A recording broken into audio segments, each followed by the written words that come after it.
Hello, it's Brian Malow, live from Lindau, Germany, where it's the 7th Lindau Meeting of Economic Sciences. And I'm speaking to one of the 330 young economists participating this year. A little shout out to the 80 online participants. And I'm speaking to one of the 250 that are here on site with about a dozen Nobel laureates. And it's Daisuke Adachi, who is an assistant professor in Denmark at Aarhus University? Yes. Aarhus University? Aarhus University. Danish, tough language, sorry. Didn't mean to butcher it. And so you're an assistant professor. Yes, I am. In what exactly? What type of economist are you? Yeah, so I'm working on international economics and labor economics. So I'm looking into the effect of globalization on the employment, of the condition of the workers in each country.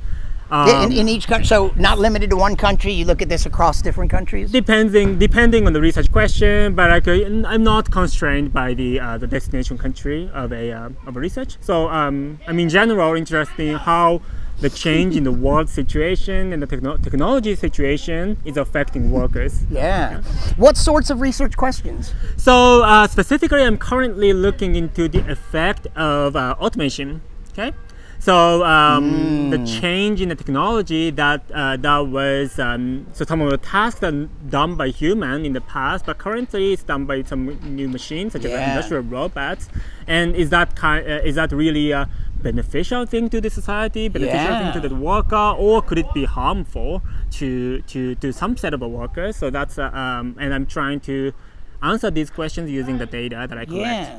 So when automation, would that include self-driving cars? It could include self-driving car. It's a very nascent stage. It's kind of hard for me to get the data at this moment, but it definitely is included in my research question. Because I don't know much about this either, but I've heard that this could be a monumental change. If self-driving cars become a real reality. The trucking industry is a tremendous sector of the. So that's actually a great point in the sense that we have to be really careful about what kind of workers, what kind of people, what kind of industries are affected by whatever the technology you think about. This is a great example of a specific technology affecting a specific set of people, workers. And I guess given some set of that data, I'd like to really ask the question of the working condition of the truck drivers. What's the employment condition? Do they go unemployed? And what's the impact on that local area where those automatic driving technology kicks in? Yeah. But I mean, I guess that's interesting challenges when you have like the typewriter repairman.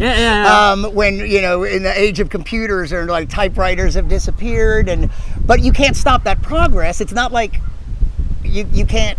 There's going to be problems like that. So normally we don't necessarily stop all the technological progress. It's so overall process is pretty much out of control. We might be able to do a little bit of the work to maybe slow down or speed up a little bit by designing the public policy in the correct way. Yeah.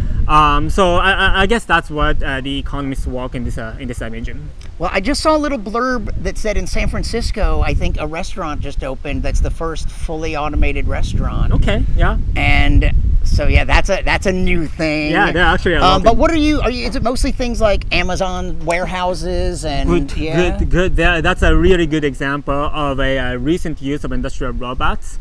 The typical example I'm looking into in my research is the production of manufactured goods such as automobile.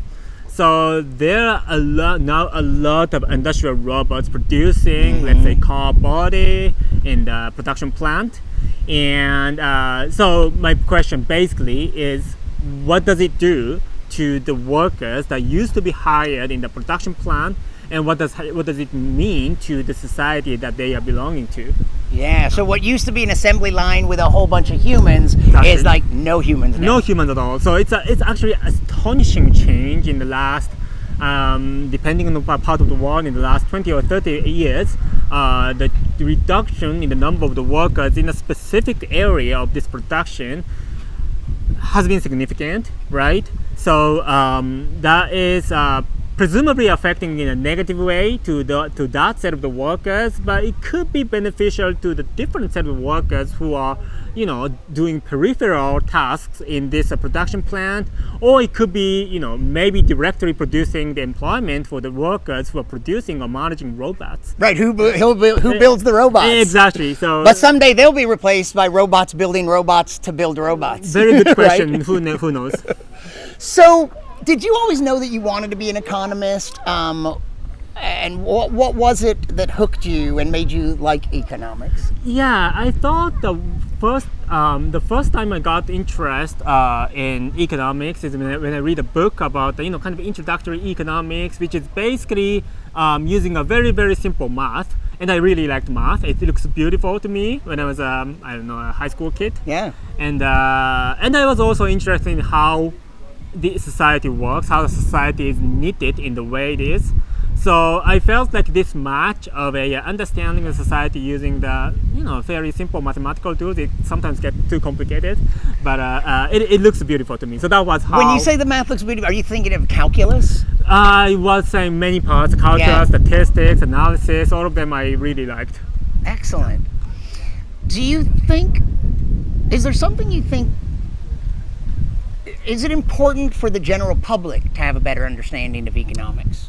It is in a sense, because typically we think about at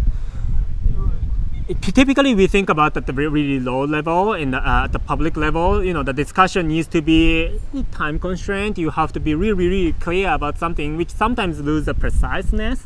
But I think understanding a little bit of the essence of the economics is really helpful in guiding those discussions. So I agree. Let's cheat a little this way. Yeah. And let's talk about the meeting a little bit. And, some people that some of our audience might be potential future attendees here at the meeting. Yes. So tell me how you first heard about the meeting. Yeah. And what was the application process like? And yes. And just but when did you first even hear about the existence of this place? Lovely. So I had my friends when I was in the US, when I was doing my PhD. I had my friend in medicine, which is completely different in my field. So I was fortunate enough to have that friend who is the alumni of this meeting. And she mentioned this event to me, and she was super happy. She was super excited about the experience in this event. So I felt like, okay, I should try this one as well. Excellent. Yeah. And then, so you applied, and tell me what it was like when you found out that you were accepted. Were you excited? It is a very exciting thing. When I was a PhD student, I don't have that much of experience of getting accepted by something, and I got acceptance email. And I don't know, when I was solving a kind of complex model or something, and I was super excited about that on that day. And so before you got here, what were you anticipating, and were there any laureates that you were looking forward to meeting, maybe because of their work is influential to you or interesting? Yes. Yeah. So as I mentioned, I'm interested in labor economics, and there are some laureates in the same field, and I'm super interested in talking to Christopher Pissarides, who was awarded Nobel Prize for developing a search theory in labor economics. So I'm actually having an official event in talking to him later this event, which I'm super interested in, excited about. And but on top of that, I very much I really want to talk to my friends, right? Yeah. My fellow economists, young economists, because they are who are developing a new knowledge in this field. And then I really want to share what's the current thought about. We can step back a little. Yeah, no problem. We got traffic going by here. You know what? I should have tried to grab her. Countess Bettina Yeah. just walked by. Did you see her? Countess Bettina, her father is one of the co-founders of the Lindau Meeting 71 years ago. Yeah. Her father is one of the two co-founders of this meeting. Okay, Yeah. okay. And so I really want to talk to my So I've already had a lot of great. Yeah, today's the chance to- second day, so you've already met a lot of people. Exactly. So I've already met a lot of more than 10 people who is working in a similar field, sometimes in a distant field. It's great to share our knowledge. If you're in a near field, I really can learn a lot about technique about research. If you are in a distant field, I'm really happy to listen to their story. And have you already had any specific highlights? Have you met any laureates or anything else? I know you just said you've had really fruitful meetings with some of the young attendees. Any other highlights? Any sessions? Yeah. I mean, we're only 2 days into it, and we have more of the meeting, 3 more days to come. Exactly. But any sessions that were inspiring or interesting to you? Yeah. So, for example, yes, there are a lot. And for example, today in the morning, I had a Josh Angry's talk in the very first beginning of this day. It was about performing the causal analysis in using the natural experiment, and the parts I specifically liked was about the use of the visual aid in performing a complex causal analysis, which he called as a visual instrumental variable. That was a new concept to me, but it looked, shockingly new idea to me, which was inspiring to me. I'm still kind of thinking about how I should understand that technique. So, well, that's an even newer idea to me, and I'm not quite sure what you mean because I'm not very knowledgeable in economics. But I'm not used to that idea. No? Yeah, okay. So let me ask you something. Like you, especially since this stuff about automation. Yeah. I, in general, most of my life have been an optimist. Okay. But there's so many disturbing trends in not only like how we react to climate change, but wealth disparities and consolidation of industries into fewer and fewer entities, and the what it's going to mean for all that automation. I mean, that automation in one way it's amazing, it's progress. Yes. But it has social consequences. So I just wonder, are you an optimist about the future? I think so. Very good question. Tricky to answer. Regarding the new technology, I am very, very optimistic about the future. We are seeing accelerated speed of technological change, which is, on average, so far, improving our life. Reducing the prices of whatever you buy, whatever you experience. But at the same time, I see it's more of a problem of a society, how we adopt those technology, how we allocate those technological rights to people, to entities that you mentioned. That is more of a problem, and we have to be really cautious about how we can implement the benefit that the new technology can bring. So does that mean you're an optimist or a pessimist? Exactly. So that's why I thought it's a tricky question. It's a tricky question. It is a tricky question. Yeah. Is there something you wish more people understood about economics? Good question. I think the keyword is economics is really broad. We are not interested in the stock market only. We are looking into, for example, in my case, I am looking into employment of daily people. Whoever I meet, I really think about what this person is making his or her life, what is his or her working environment, and what is his life condition in general.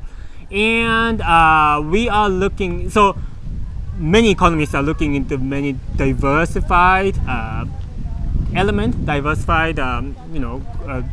goal, so to speak. So I guess we are looking into society as a whole.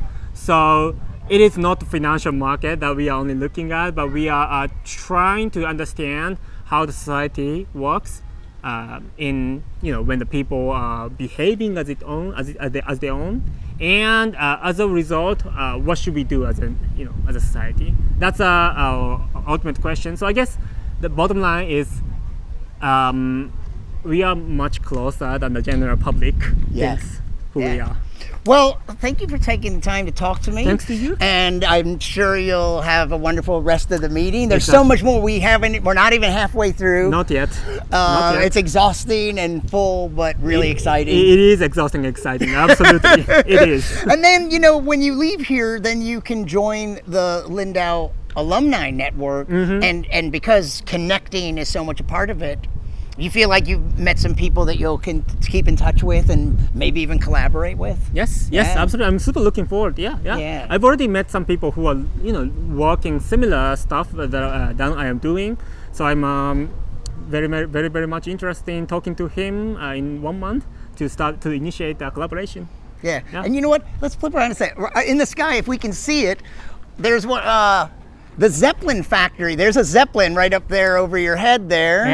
Yes. Which we get to see all the time, but it's so magical. Like Zeppelins are such a rare thing. Yeah. But the Zeppelin factory is just Over there. not too far from Not here. too far from yeah, here, Yeah. no. So that's cool. Yeah. Just a little Zeppelin sighting, and we will be back. Thank you so much for talking to me. Thank and you we very will be much. back with more live interviews from the 7th Lindau Meeting in Economic Sciences.